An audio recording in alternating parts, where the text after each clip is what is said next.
ZEE5 ಇರುವಾಗ ನೀವು ನಿಮ್ಮ ನೆಚ್ಚಿನ ಶೋಗಳನ್ನ ಎಂದಿಗೂ ಮಿಸ್ ಮಾಡಿಕೊಳ್ಳುವುದಿಲ್ಲ. ಅದು ಸಂಪೂರ್ಣ ಉಚಿತವಾಗಿ. ಗುಂಡುನು ನೀನು ಚಿಕ್ಕಮಂಗ್ಳೂರ್ಗೆ ಹೋಗಿದ್ರಲ್ಲ, ಅಲ್ಲಿ ಏನೇನಾಯ್ತು? ಏನೂ ಆಗಿಲ್ಲ ಅಜ್ಜಿ. ಎಸ್ಟೇಟ್ ನೋಡಿದೆ, ಕಾಫಿ ಫ್ಯಾಕ್ಟ್ರಿ ನೋಡಿದೆ. ನಿಜವಾಗ್ಲೂ ಆ ಜಾಗ ತುಂಬಾ ಸುಂದರವಾಗಿದೆ. ತುಂಬಾನೇ ಎಂಜಾಯ್ ಮಾಡಿದೆ ನಾನು. ನನ್ಗೀಗ ಅರ್ಥ ಆಗುತ್ತೆ ನೀವು ಯಾಕೆ ಆಗಾಗಲ್ಲಿ ಹೋಗ್ಬೇಕು ಅಂತಿರ್ತೀರಾ. ಛೇ, ಇವಳಿಗೆ ಹೇಗಪ್ಪ ಕೇಳೋದು? ನೋಡು, ಅದು ಸುತ್ತಾಡಿದ್ದು, ಎಂಜಾಯ್ ಮಾಡಿದ್ದು ಅದೆಲ್ಲ ಬಿಟ್ಟು ಹಾಕು, ಅದನ್ನೆಲ್ಲ ಬದಿಗಿಡು. ನಾನು ಅದನ್ನೆಲ್ಲ ಕೇಳಿದ್ದು.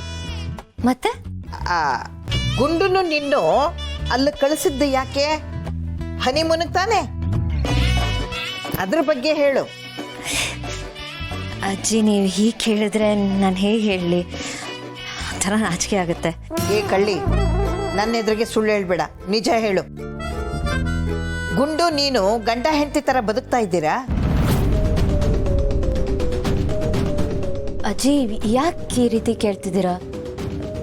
ಯಾಕೆ ಇದ್ದಕ್ಕಿದ್ದಾಗೆ ನಿಮಗೆ ಡೌಟ್ ಬಂತು? ಅದು ಹಾಗೆ, ನನಗೆಲ್ಲ ಗೊತ್ತಾಗುತ್ತೆ.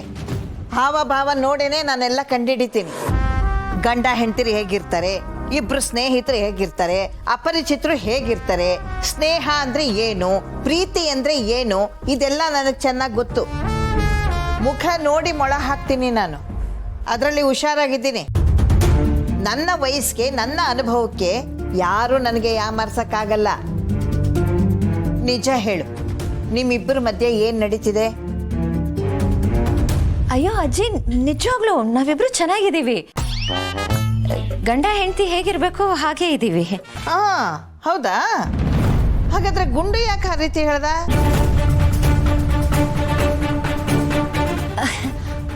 ಅವ್ರು ಯಾಕೆ ಹಾಗೆಲ್ಲ ಹೇಳ್ತಾರೆ? ಅವ್ರು ಹಾಗೆ ಹೇಳಿರಲ್ಲ, ನೀವೇನೇನೋ ಹೇಳ್ತಿದ್ದೀರಾ. ಮತ್ತೆ ನಿನ್ನ ಗಂಡ ಹಾಗೆ ಕೇಳ್ದ ಅಂದ ತಕ್ಷಣ ನಿನ್ನ ಮುಖ ಯಾಕಾಗಾಯ್ತು? ಸತ್ಯ ಒಪ್ಕೋ. ಅಯ್ಯೋ ಅಜ್ಜಿ, ನಿಜವಾಗ್ಲೂ ನಮ್ಮ ಮಧ್ಯೆ ಯಾವ ಸಮಸ್ಯೆನೂ ಇಲ್ಲ, ಎಲ್ಲ ಚೆನ್ನಾಗೇ ಇದೆ. ನೋಡು ನೋಡು, ಸುಳ್ಳು ಹೇಳ್ಬೇಡ, ನನ್ನ ಕಣ್ಣಿಗೆ ಮಣ್ಣೆರಚೋ ಕೆಲಸ ಮಾಡಬೇಡ. ಅಜ್ಜಿ, ನಾನು ಸತ್ಯನೇ ಹೇಳ್ತಿದ್ದೀನಿ, ನಿಮಗೆ ಯಾಕೆ ಹಾಗೆ ಅನಿಸ್ತಿದೆ ಅಂತ ಗೊತ್ತಾಗ್ತಿಲ್ಲ.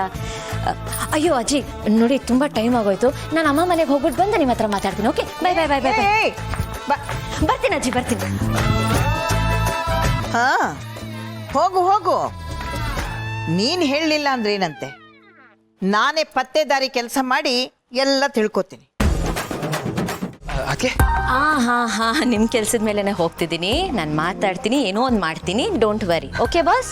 ಥ್ಯಾಂಕ್ ಯು ಅಕ್ಕೆ. ರೈಟ್, ಆದರೆ ಒಂದು ಕಂಡೀಷನ್. ಅಯ್ಯೋ, ಒಂದು ಕಂಡೀಷನ್ ಏನಕ್ಕೆ? 3 ಕಂಡೀಷನ್ ಹಾಕಿ, ನೋ ಪ್ರಾಬ್ಲಮ್. ಆದರೆ ಅತ್ತೆ ಹತ್ರ ಮಾತಾಡಿ ಮದುವೆ ಕ್ಯಾನ್ಸಲ್ ಮಾಡಿಸೋ ಜವಾಬ್ದಾರಿ ಮಾತ್ರ ನಿಮ್ಮದು. ಅಕ್ಕೆ, ಇದೊಂದು ಕೆಲಸ ಮಾಡಿಬಿಡಿ ಅಕ್ಕೆ. ಆಮೇಲೆ ನೀವೇನೇ ಹೇಳಿದ್ರು ಎಲ್ಲದಕ್ಕೂ ಹೂ ಹೂ ಅಂತ ಇರ್ತೀನಿ. ಪಾರ್ಥ ನೋಡಿ, ನಾನು ಹೋಗಿ ಏನೋ ಮಾತಾಡಿ ಮದುವೆನ ಕ್ಯಾನ್ಸಲ್ ಮಾಡಿಸ್ತೀನಿ. ಆದರೆ ಅದನ್ನ ನಿಮಗೆ ಸಿಕ್ಕಿರೋ ಪರ್ಮಿಟ್ ಅಂತ ಅನ್ಕೊಂಡು ನೀವು ಹೇಗೇಗೋ ಆಡಬಾರ್ದು. ನಿಮ್ಮ ಲಿಮಿಟ್ಸಲ್ಲಿ ನೀವಿರಬೇಕು. ಹಾಗೆ ಮೊದಲು ಹೇಳಿದಾಗೆ ಈ ವಿಷಯ ನಮ್ಮಲ್ಲೇ ಇರಲಿ. ಈ ಕೆಲಸ ನಾನು ಮಾಡಿಸ್ತಿದ್ದೀನಿ ಅಂತ ಎಲ್ರಿಗೂ ಟಾಮ್ ಮಾಡ್ಕೊಂಡು ಬರಬಾರ್ದು. ಓಕೆ? ಅಯ್ಯೋ ಅದಕ್ಕೆ ಆ ಥರ ಎಲ್ಲ ಹೇಳಲ್ಲ ಅದಕ್ಕೆ, ನಾನು ಯಾರ ಹತ್ರನೂ. I square. ಓಕೆ ಸರಿ, ನಾನು ಬರ್ತೀನಿ. ಓಕೆ ಅದಕ್ಕೆ, ಆಲ್ ದ ಬೆಸ್ಟ್ ಅದಕ್ಕೆ. Yeah, thank you, I need it. ZEE5 app download ಮಾಡಿ ಎಲ್ಲಾ ಸಂಚಿಕೆಗಳನ್ನು ಸಂಪೂರ್ಣ ಉಚಿತವಾಗಿ ನೋಡಿ.